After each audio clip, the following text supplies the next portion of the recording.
Selamat malam para pembenci koruptor, tapi pecinta Midnight Live. Selamat Hari Kebangkitan Nasional.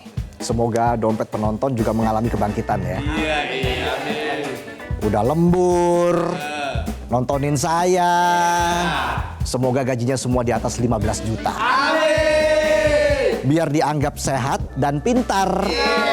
Bisa aja saya.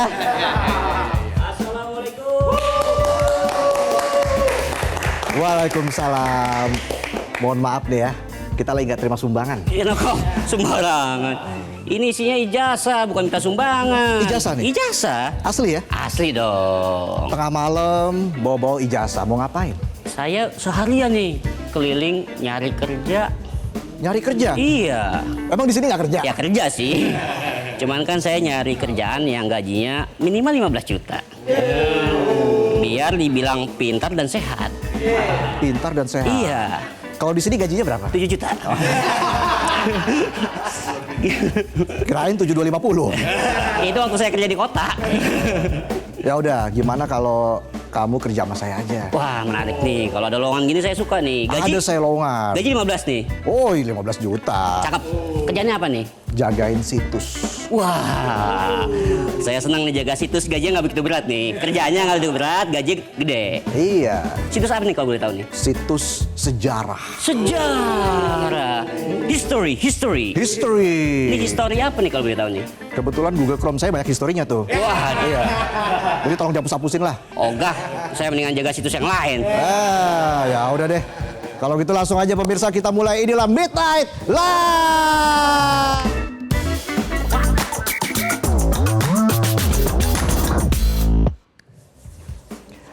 Aumania dimanapun Anda berada, siang tadi Jakarta panas bukan karena matahari, tapi karena driver ojol turun ke jalan. Kalau naik ke puncak gunung, pasti penonton pernah kan pacaran di puncak? Iya, pernah. Vila. Kali ini driver ojol turun ke jalan bukan buat narik penumpang, tapi buat narik perhatian pemerintah yang mungkin lagi siap-siap tidur siang. Bobo dulu ya Cayang. Iya. Di Jakarta puluhan ribu driver ojol curhat bareng di DPR, Istana, dan Patung Kuda. Tapi curhatnya nggak sama kuda. Iya. Mereka curhat nggak pakai bisik-bisik, penuh teriakan, poster, dan keringet yang kejepit di jaket. Tuntutannya ada 9. Banyak ya? Kayak orderan bapak-bapak yang tiba-tiba lapar tengah malam. Kayak saya, pesennya martabak, sate kambing, bebek goreng, Tamiya 4WD, mainan One Piece, mainan tung-tung sahur. Tapi belum di check out. Namanya juga FOMO. Bisa aja saya. Intinya sih driver ojol merasa dikerjain aplikasi, potongan kegedean, bonus menghilang, tarif nggak seimbang sama biaya hidup. Penonton juga harus ingat soal work-life balance. Hidup harus seimbang. Boleh begadang asal jangan lupa liburan. Jangan sampai bos jalan-jalan karyawannya rawat jalan.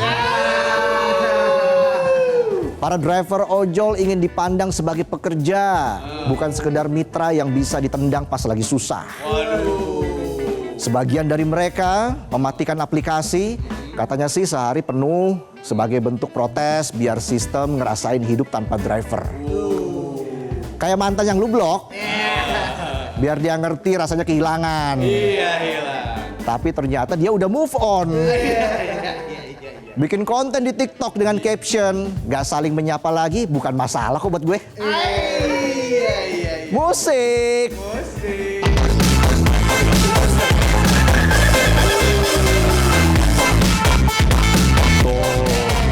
Gaul dikit. FYP lagi kontennya. Kembali ke soal demo driver ojol.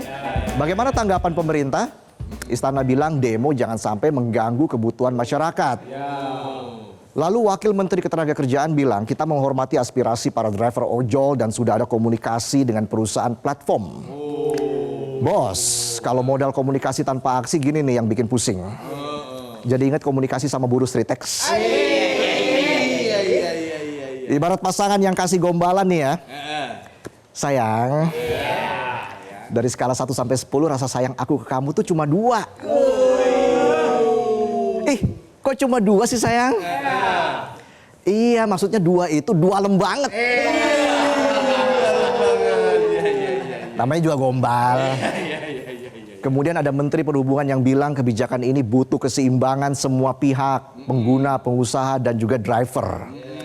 Di tengah deru knalpot dan klakson, kita dengar suara hati para driver ojol yang sebenarnya mengatakan, wahai aplikator dan penguasa, kami nggak minta hidup mewah, kami cuma mau cari duit nggak susah.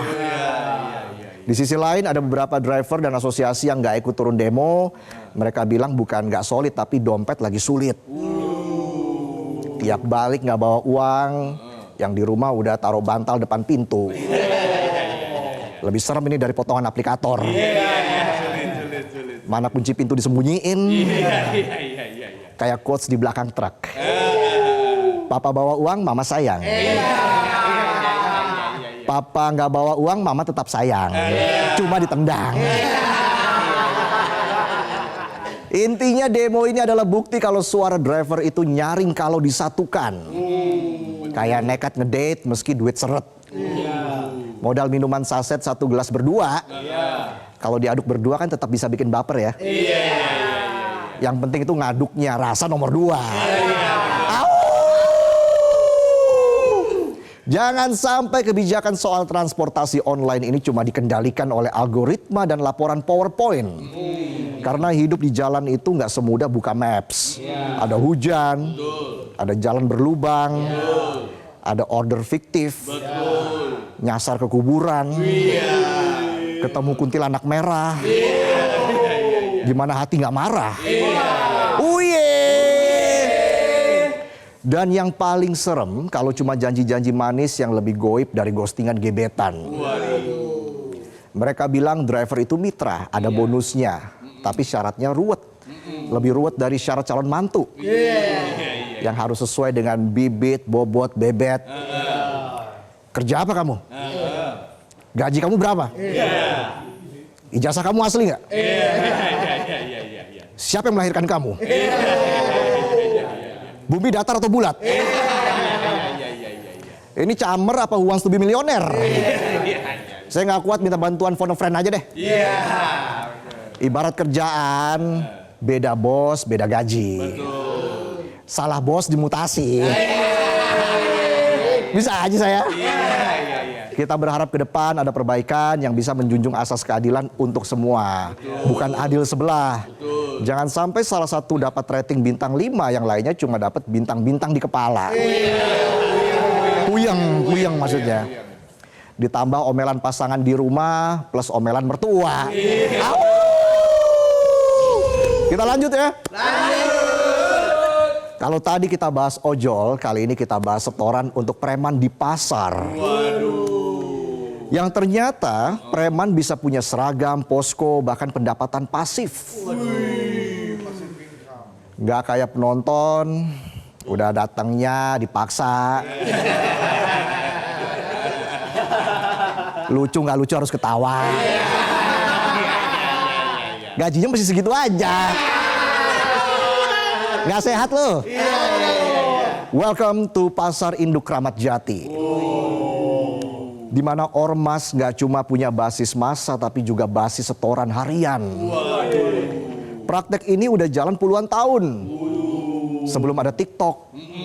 Sebelum aku dan kamu berbeda cara berdoa. Dan berbeda arah kiblatnya. Ormas preman udah lebih dulu viral. Bukan karena konten joget, update OOTD atau jadi streamer game ML, tapi lewat pungli lapak dan intimidasi PKL. Bayangin aja di penonton. Penonton dibayangin. Per bulan mereka bisa kantongin 225 juta rupiah. Ini kalau dibagi ke penonton bisa nggak pulang 2 minggu ya. Ketawanya pasti lebih natural.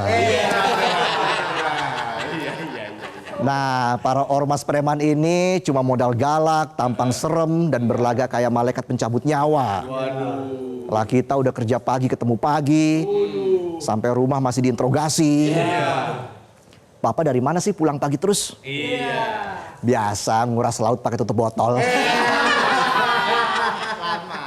Dan kalau PKL-nya protes nggak mau bayar uang sewa, langsung tuh dapat pilihan ganda. Tangan kanan kuburan. Tangan kiri rumah sakit. Atau mau pilih tirai nomor 3. Lo nggak store, lo jontor. Bisa aja saya. Galak kan saya? Cubit nih. Ironisnya, pengelola pasar tahu ada setoran ke ormas. Tapi diem. Kayak tahu pasangan kita selingkuh, tapi tetap bayaran cicilan skincare. Cicilan skincare dibayarin. Dipakai rame-rame lagi tuh skincare. Daripada ribet, gue bayarin aja. Harga nggak masalah buat gue, yang penting murah. Ingat, don't rich people difficult.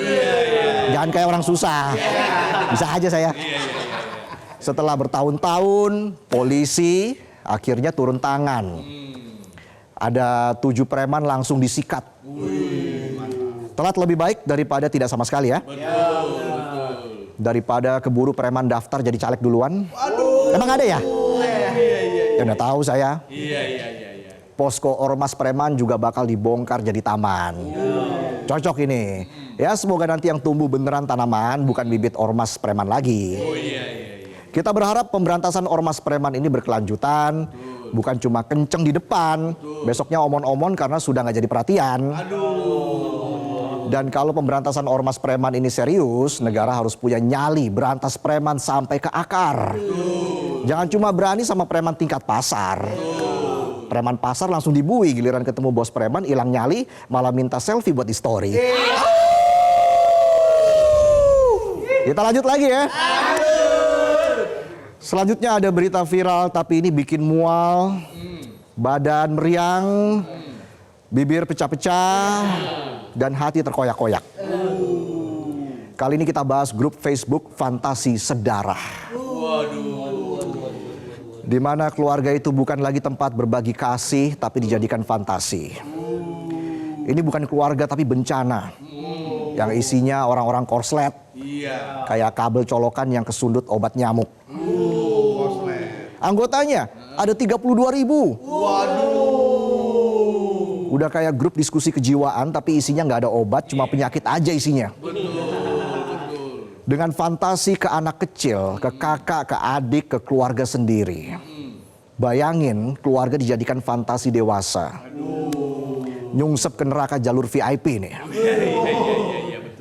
Dan gaya-gaya mereka ngomongnya, ini cuma karya fantasi kok. Bahkan ada juga yang bilang kalau nggak suka nggak usah dilihat. Memang otaknya udah berantakan, ditambah akhlak moral dan normanya rebahan. Menanggapi hal ini Kapolri langsung turun tangan. Jelas kita apresiasi. Tinggal tunggu aksi, mumpung kita sama-sama lagi emosi nih. Mungkin ini satu-satunya momen di mana fans K-pop, fans bola, dan wibu akur. Dan kalau bisa yang posting kayak gitu jangan langsung dimasukin penjara. Tapi diruat dulu biar nggak nambah fantasi dari balik jeruji. Dan untuk Bang Facebook, tolong deh algoritmanya dirukiah. Masa grup yang isinya lebih ngaco dari ramalan zodiak bisa lolos? Jangan cuma cari untung tapi bikin satu bangsa buntung. Fantasi begini nggak boleh dibiasakan. Jangan sampai bangsa ini menciptakan generasi yang otaknya kayak batu kali, keras dan gak peka. Ingat, kita butuh generasi waras, bukan generasi yang bikin was-was. Dan buat kalian yang masih bertahan di grup itu, udah keluar segera. Sebelum Kang Deddy kirim ke barak militer dan gak bisa balik lagi.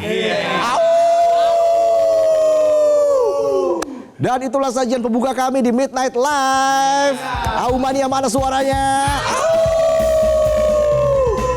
Usai jeda iklan, kami akan kembali dengan segmen Sebat. Selasa baca komentar. Jadi tetaplah di Midnight Live.